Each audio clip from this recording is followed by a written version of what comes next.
अस्सलाम वालेकुम dear student. तो आज हम डिस्कस करेंगे स्टेनिंग वेव्स इन स्ट्रिंग। तो जैसे हमने कल डिस्कस किया था कि अगर हम एक स्ट्रिंग को दो फिक्स पॉइंट से टाइट कर दें और अगर हम इसको बीच में से डिस्टर्ब करें तो यहाँ पे एक स्टेनिंग वेव जो है वो जनरेट होगी। तो इस तरीके से आज हम पढ़ेंगे कि इस स्ट्रिंग वेव्स में हम कैसे स्टेनिंग वेव्स को क्रिएट कर सकते हैं और उसकी फ्रीक्वेंसी कैसे फाइंड कर सकते हैं। तो एक हमारे पास टर्म होता है हार्मोनिक और एक हमारे पास टर्म होता है ओवरटोन। सबसे पहले हम हार्मोनिक को समझना चाहेंगे। तो सबसे पहले हम बात करते हैं फंडामेंटल मोड की। फंडामेंटल मोड या हम इसको कहते हैं फर्स्ट हार्मोनिक। ठीक है, तो अगर हम स्ट्रिंग को मिडिल से अगर हम पल करके अगर हम इसको यहाँ से पल कर रहे हैं मिडिल से और अगर हम इसको रिलीज़ करेंगे कि तो ये स्ट्रिंग जो होगी वो एक लूप में वाइब्रेशन करेगी।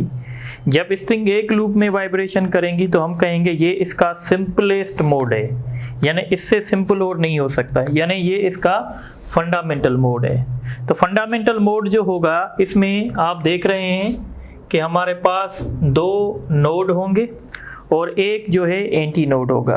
अगर हम फंडामेंटल मोड की तो पहली बात तो हमें ये लिखनी है इसमें लूप्स कितने बनेंगे, एक वन लूप होगा और इसमें दो जो हैं नोड्स होंगे एंड वन जो है एंटी नोड होगा। ठीक है, और हम कहाँ से इस स्ट्रिंग को पल करेंगे, string is pulsed from middle से पल्क करेंगे। तो इस तरीके से वाइब्रेशन होंगे। अगर हम इसकी फ्रीक्वेंसी फाइंड करना चाहें तो बेसिकली फ्रीक्वेंसी का फार्मूला होता है स्पीड डिवाइडेड बाय वेवलेंथ। और यहाँ पे अगर आप वेवलेंथ देखेंगे तो ये जो पूरी जो लेंथ की स्ट्रिंग की जो लेंथ है वो एल है और इस एल में जो है वो दो नोड बन रहे हैं और दो नोड के बीच में जो फासला होता है वो लैम्डा बाय 2 होता है। इसका मतलब है यहाँ पे जो वेवलेंथ होगी वो 2l के बराबर होगी। तो वेवलेंथ 2l के बराबर होगी और अगर हम फ्रीक्वेंसी फाइंड करना चाहें तो फ्रीक्वेंसी v/2l के बराबर होगी, क्योंकि हम लैम्डा की जगह फ्रीक्वेंसी का फार्मूला होता है v/लैम्डा और लैम्डा की जगह हम 2l रख सकते हैं। अब हम डिस्कस करेंगे फर्स्ट ओवरटोन। फर्स्ट ओवरटोन, ठीक है, या हम इसको सेकंड हार्मोनिक भी कहते हैं। ठीक है, फर्स्ट ओवरटोन या सेकंड हार्मोनिक का मतलब क्या है, देखें ओवरटोन का मतलब होता है फ्रीक्वेंसी को बढ़ाना। जब हम फ्रीक्वेंसी एक हमारे पास लोएस्ट फ्रीक्वेंसी है, जब हम लोएस्ट फ्रीक्वेंसी से ऊपर करेंगे तो हम इसको कहेंगे ओवरटोन। ठीक है, ओवरटोन मींस फ्रीक्वेंसी बढ़ाना। फर्स्ट ओवरटोन मतलब ये हमारी पहली कोशिश है कि हम फ्रीक्वेंसी को बढ़ाएं और जो फर्स्ट ओवरटोन होगा वो सेकंड हार्मोनिक। सेकंड हार्मोनिक का मतलब क्या होता है, हार्मोनिक एक सीरीज होती है। ये देखें एक सीरीज है 3, 6, 9, 12, 15। तो हम कहेंगे इसको कि ये हार्मोनिक सीरीज है। क्यों? क्योंकि जो दूसरा नंबर बन रहा है वो पहले नंबर से कुछ मल्टीप्लाई करके बन रहा है। जैसे अगर हम देखें कि भाई 3 के साथ अगर हम 2 मल्टीप्लाई कर दें तो 6 हो जाएगा, 3 के साथ अगर हम 3 मल्टीप्लाई करें तो 9 हो जाएगा, 3 के साथ अगर हम 4 मल्टीप्लाई करें तो 12 हो जाएगा।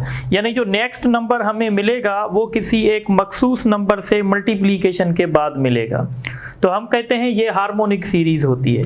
इस तरीके से जब आप इसमें फ्रीक्वेंसी बढ़ाने की कोशिश करेंगे ना तो जो नेक्स्ट फ्रीक्वेंसी होगी ना वो फंडामेंटल फ्रीक्वेंसी के डबल होगी, इसीलिए हम इसको कहते हैं सेकंड हार्मोनिक।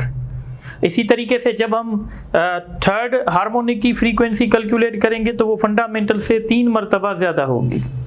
अब सेकंड हार्मोनिक कैसे क्रिएट करेंगे, तो सेकंड हार्मोनिक क्रिएट करने के लिए मैं क्या करूँगा, ये जो स्ट्रिंग है पहले मैं इसको पल्क कर रहा था 1-2 से, अब मैं इसको पल्क करूंगा 1-4 से। जब मैं इसको 1-4 से पल्क करूंगा ना तो ये स्ट्रिंग ऐसे वाइब्रेशन करने लगेगी, यानी अब ये स्ट्रिंग 2 लूप्स में वाइब्रेशन करने लगेगी।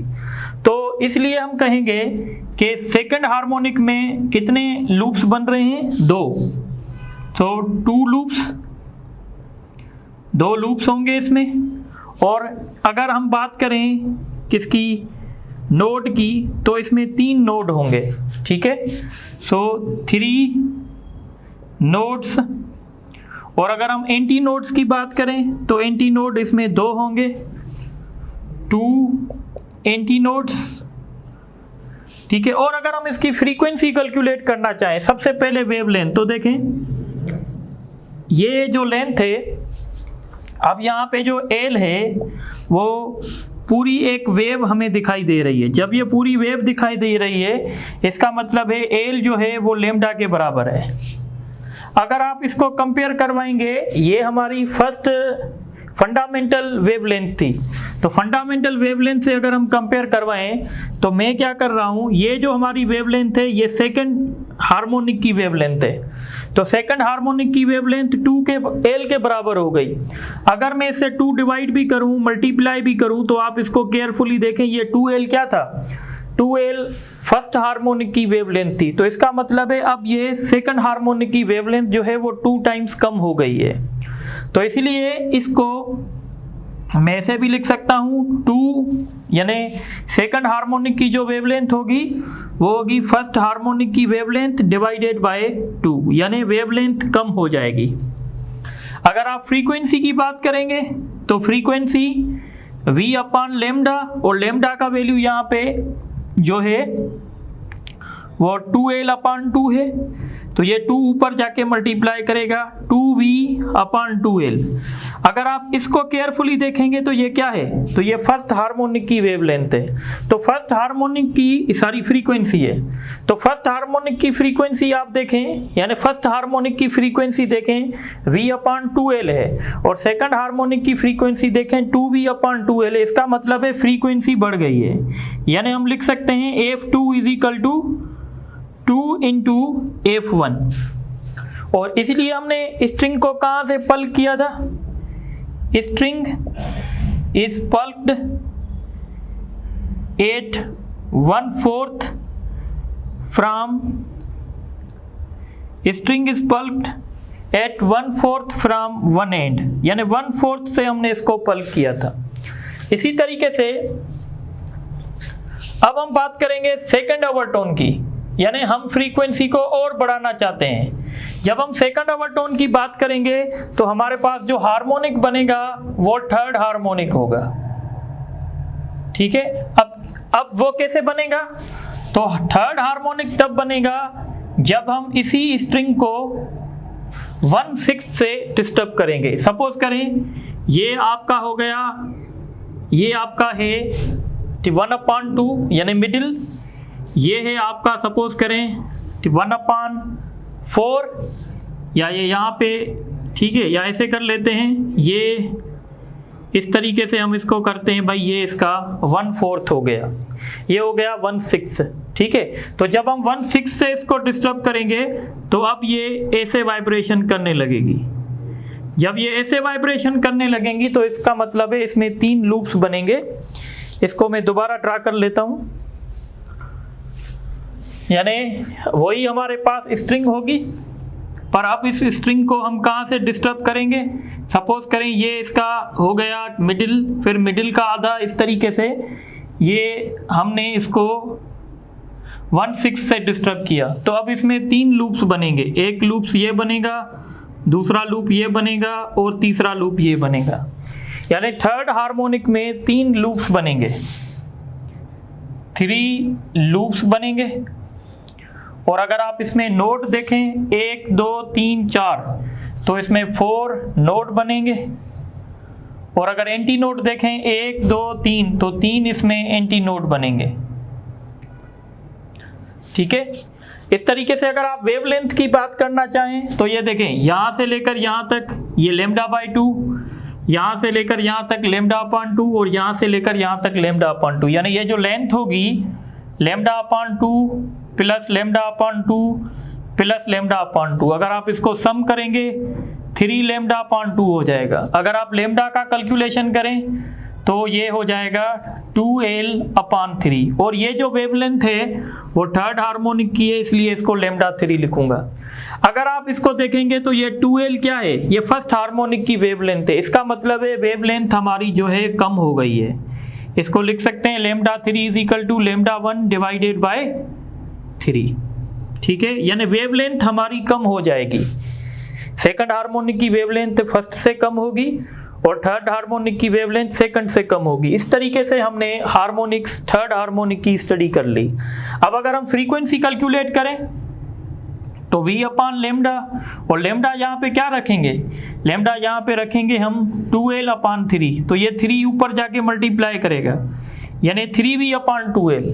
अगर आप इस v अपॉन 2 लेमडा को देखें तो ये फर्स्ट हार्मोनिक की फ्रीक्वेंसी है, इसका मतलब है ये थर्ड हार्मोनिक बन गई है, ठीक है। अच्छा, अब एक बात हम यहाँ पे फाइनल कर देते हैं कि जैसे ही हम ओवरटोन्स बढ़ाते जाएंगे फ्रीक्वेंसी बढ़ती जाएगी। सपोज अगर हम बात कर रहे हैं nth हार्मोनिक की, फॉर nth हार्मोनिक, अगर हम nth हार्मोनिक की बात करें तो उसके लिए हम लेमडा क्या लिखेंगे, उसके लिए देखें, अगर हम सेकंड हार्मोनिक अगर हम लिख रहे थे तो हमने लेमडा 1 को 2 से डिवाइड किया। अगर हम थर्ड हार्मोनिक लिख रहे थे तो हमने लेमडा 1 को 3 से डिवाइड किया। अगर हम nth हार्मोनिक की बात करेंगे तो हम लेमडा 1 को n से डिवाइड करेंगे, और लेमडा 1 किसके बराबर होगा, 2l अपॉन n। तो ये वेवलेंथ फाइंड करने का फार्मूला हो गया। इसी तरीके से अगर हम फ्रीक्वेंसी की बात करें तो आप देखें, जैसे जब हम सेकंड हार्मोनिक की फ्रीक्वेंसी फाइंड कर रहे थे तो हमने फंडामेंटल को 2 से मल्टीप्लाई किया था, और जब हम थर्ड हार्मोनिक की फ्रीक्वेंसी फाइंड कर रहे थे तो हमने फंडामेंटल को 3 से मल्टीप्लाई किया। इसी तरीके से जब हम nth हार्मोनिक की फ्रीक्वेंसी फाइंड करेंगे तो हम क्या करेंगे कि फंडामेंटल फ्रीक्वेंसी को n से मल्टीप्लाई करेंगे। जैसे देखें, सेकंड हार्मोनिक की फ्रीक्वेंसी फाइंड की तो हमने फंडामेंटल को 2 से मल्टीप्लाई किया। थर्ड हार्मोनिक की फ्रीक्वेंसी हमने फाइंड करना चाहिए तो हमने फंडामेंटल को 3 से मल्टीप्लाई किया। इसी तरीके से जब हम nth हार्मोनिक की फ्रीक्वेंसी फाइंड करेंगे तो हम फंडामेंटल को n से मल्टीप्लाई करेंगे, और फंडामेंटल का फार्मूला क्या है, v अपॉन 2l। तो ये जनरल फार्मूला हो गया वेवलेंथ फाइंड करने का और फ्रीक्वेंसी फाइंड करने का। एक बात समझ लें, जैसे आप हार्मोनिक्स इंक्रीज करेंगे वेवलेंथ कम होती जाएगी और फ्रीक्वेंसी इंक्रीज होती जाएगी। अब इस सारे सीन को हम एक टेबल में जो है वो कवर करने की कोशिश करते हैं। तो एक टेबल बना लेते हैं। टेबल में सबसे पहले लिखते हैं नंबर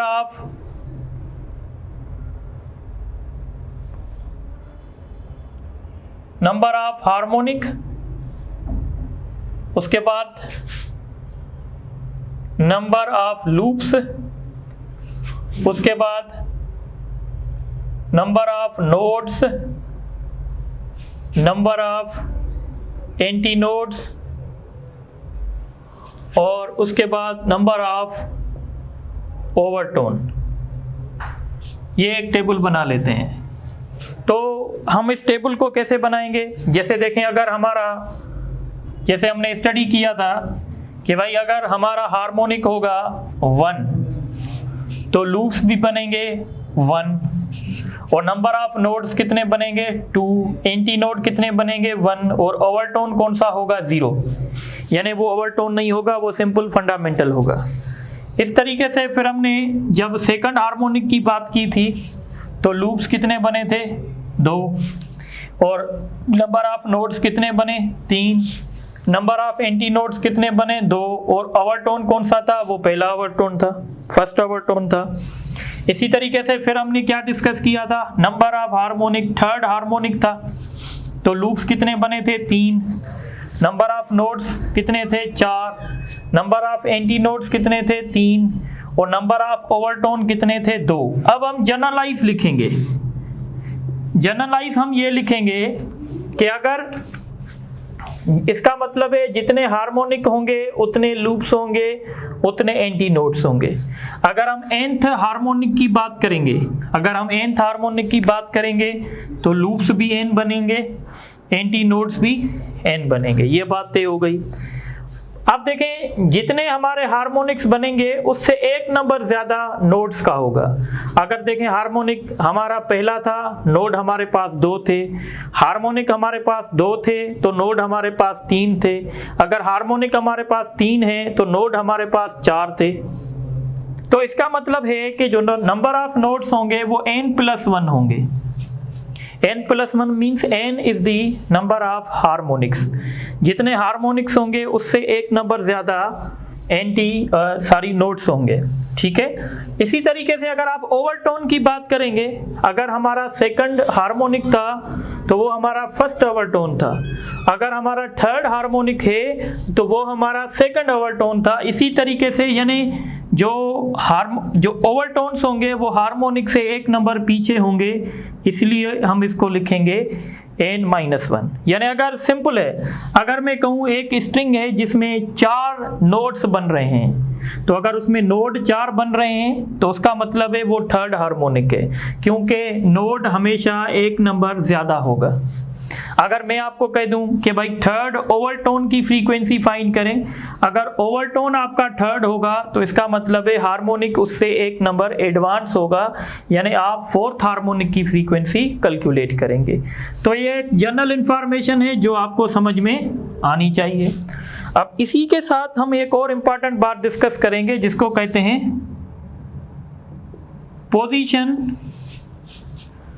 पोजीशन ऑफ nth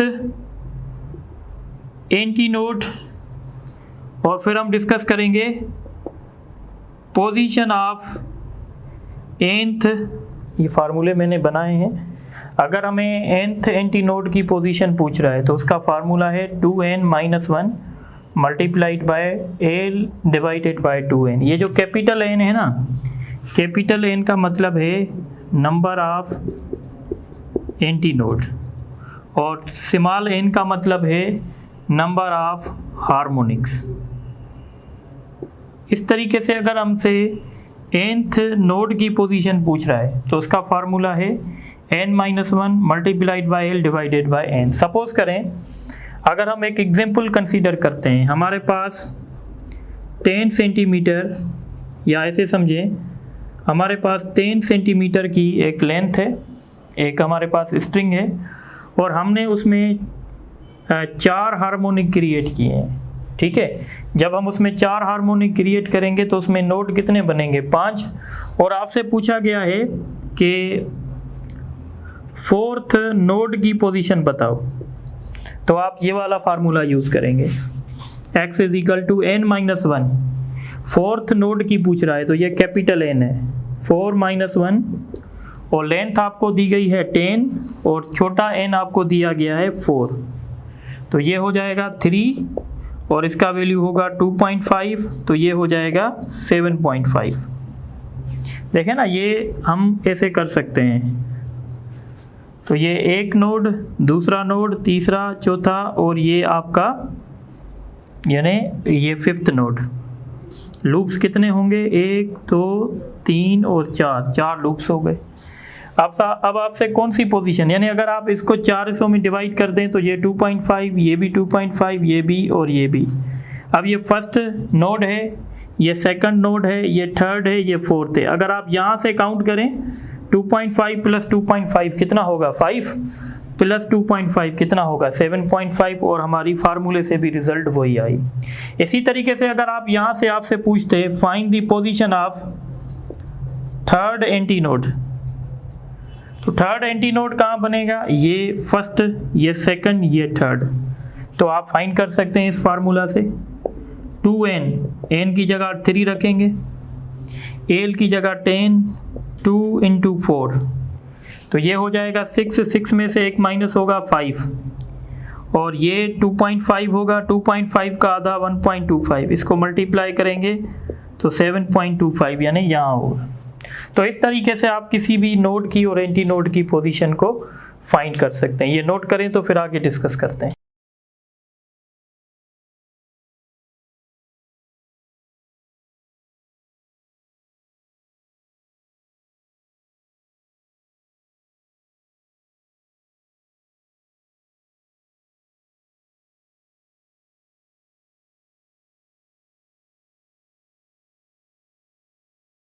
अच्छा, अब हम बात करेंगे standing waves in air columns. Air columns मतलब पहले जो हम स्टैंडिंग वेव्स क्रिएट कर रहे थे वो स्ट्रिंग्स में कर रहे थे। जो स्टैंडिंग वेव स्ट्रिंग्स में होंगी वो ट्रांसफर वेव होंगी, और जो स्ट्रिंग वेव्स एयर कॉलम्स में क्रिएट होंगी वो जो है लॉन्गिट्यूडनल वेव होगी। एयर कॉलम से मुराद है हमारे पास एक ऑर्गन पाइप्स होते हैं, जैसे आपने शहनाई सुना होगा, जब किसी की शादी वगैरह होती है तो शहनाई वहाँ पे चलती है। तो बेसिकली शहनाई एक किस्म का ऑर्गन पाइप है, और हम इस ऑर्गन पाइप में स्टैंडिंग वेव्स क्रिएट करते हैं जिससे हमें साउंड सुनाई देता है। स्टैंडिंग वेव का बहुत बड़ा रोल होता है गिटार में, पर गिटार में क्योंकि स्ट्रिंग होती है तो वहाँ पे स्टैंडिंग वेव्स इन स्ट्रिंग्स होंगी, और यहाँ पे standing waves in air columns होंगी। इनके अंदर एयर होती है और हम इनको डिस्टर्ब कर रहे होते हैं एयर को, मतलब हम स्टैंडिंग वेव्स क्रिएट कर रहे होते हैं। अब हमारे पास दो तरह के पाइप्स होते हैं, पहले तो यानी standing waves in organ pipes, ठीक है। तो these are examples of longitudinal wave। Standing wave longitudinal भी हो सकती है, ट्रांसफर भी हो सकती है। अगर आप स्ट्रिंग में क्रिएट करेंगे वो ट्रांसफर होगी, अगर आप ऑर्गन पाइप्स में क्रिएट करेंगे वो लॉन्गिट्यूडनल। अच्छा, पाइप्स हमारे पास जो होते हैं, एक पाइप होता है जो ओपन एट वन एंड होता है, ठीक है, ओपन एट वन एंड, यानी वो एक एंड से ओपन होता है तो दूसरी एंड से क्लोज होगा। जब हमारे पास ऐसे पाइप हों जो एक एंड से ओपन हो तो उसमें हम जो हैं वो सिर्फ और सिर्फ जो हैं हम उसमें ऑड हार्मोनिक्स क्रिएट कर सकते हैं, उसमें इवन हार्मोनिक्स क्रिएट नहीं होती हैं। जैसे ये पाइप है, इसमें हम ऑड हार्मोनिक्स ही क्रिएट कर सकते हैं, और यहाँ पे फ्रीक्वेंसी का जनरल फार्मूला होगा NV/4L। यहाँ पे V जो है वो speed of sound in air होगा, जिसको हम 332 मीटर पर सेकंड भी ले सकते हैं। और यहाँ पे जो वेवलेंथ का फार्मूला होगा, जनरल फार्मूला अगर मैं बताऊँ तो यहाँ पे वेवलेंथ का जनरल फार्मूला होगा 4L/N। ये जनरल फार्मूला वेवलेंथ का है, ये जनरल फार्मूला फ्रीक्वेंसी का है। याद रखिएगा, इसमें जो n का वैल्यू होगा वो 1 हो सकता है, 3 हो सकता है, 5 हो सकता है, 7 एंड सो ऑन, क्योंकि इसमें इवन हार्मोनिक्स जनरेट नहीं होती हैं। So even harmonics are not generated. यानी इसमें अगर हम बात करेंगे, सपोज करें सेकंड ओवरटोन की बात करेंगे, जब हम सेकंड ओवरटोन की बात करेंगे या सपोज करें हम फर्स्ट ओवरटोन की बात करेंगे, तो फर्स्ट ओवरटोन का मतलब होता है सेकंड हार्मोनिक, पर यहाँ पे सेकंड हार्मोनिक नहीं होगा, यहाँ पे होगा थर्ड हार्मोनिक। इस तरीके से जब हम सेकंड ओवरटोन की बात करेंगे तो सेकंड ओवरटोन से अब देखें, एक हमारे पास बनेगी first harmonic, third harmonic, fifth harmonic, 7। ये कहलाएगा हमारा फर्स्ट ओवरटोन, क्योंकि नेक्स्ट हायर फ्रीक्वेंसी, ये उससे भी नेक्स्ट हायर फ्रीक्वेंसी यानी सेकंड ओवरटोन, ये उससे भी नेक्स्ट हायर फ्रीक्वेंसी यानी थर्ड ओवरटोन। तो इस तरीके से हम ये डिस्कस करेंगे, ठीक है। तो याद रखिएगा, इसमें इवन हार्मोनिक्स जनरेट नहीं होंगी। और दूसरे पाइप्स होते हैं जिसको कहते हैं ओपन एंड्स पाइप, यानी जो पाइप दोनों एंड से ओपन होते हैं या दोनों एंड से क्लोज भी हो सकते हैं। तो उस केस में इसको कभी कभी ऐसे भी लिखते हैं, क्लोज एंड पाइप, ठीक है ना। तो जब ओपन एंड पाइप होगा, इसमें फार्मूला वही होगा जो फार्मूला हमने स्ट्रिंग के लिए पढ़ा था, V/2L, और यहाँ पे वेवलेंथ का फार्मूला भी वही होगा 2L/N। और इसमें हम इवन हार्मोनिक्स भी जनरेट कर सकते हैं, ऑड भी कर सकते हैं। तो यहाँ पे n का वैल्यू 1 भी हो सकता है, 2 भी, एंड सो ऑन। तो याद रखिएगा, ओपन एंड पाइप्स में दोनों किस्म की हार्मोनिक्स जनरेट हो सकती हैं, पर जो ओपन एंड होगा उसमें सिर्फ और सिर्फ इवन हार्मोनिक्स जनरेट नहीं होंगी, सिर्फ ऑड हार्मोनिक्स जनरेट होंगी। तो आप इनको नोट करें तो फिर हम इन पे एमसीक्यूज करते हैं। अच्छा, अब ये मैंने कुछ एमसीक्यूज लिखे हैं जो आपकी बहुत हेल्प कर सकते हैं। A string is tied between two ends and pulped from 1/6 from the one end and release. A standing wave is produced. Find the number of notes. देखें, अगर आप 1-2 से करेंगे तो ये फर्स्ट हार्मोनिक होगा, 1-4 से करेंगे तो सेकंड, 1-6 से करेंगे तो ये थर्ड। अगर थर्ड हार्मोनिक है, मैंने बताया था हार्मोनिक्स जितने होंगे उससे एक नंबर ज़्यादा जो होंगे वो नोट्स होंगे। तो थर्ड हार्मोनिक है, इसका मतलब है इसमें 4 नोड होंगे। A 10 centimeter long string is tied between two ends. If it oscillate with 4 antinodes, find the wavelength. ठीक है, कितने एंटीनोड के साथ वाइब्रेशन कर रही है? 4 एंटीनोड के साथ। जितने एंटीनोड्स होंगे उतने ही हार्मोनिक्स होंगे और हमें फाइंड करनी है वेवलेंथ। ठीक है, तो वेवलेंथ हम कैसे फाइंड करेंगे?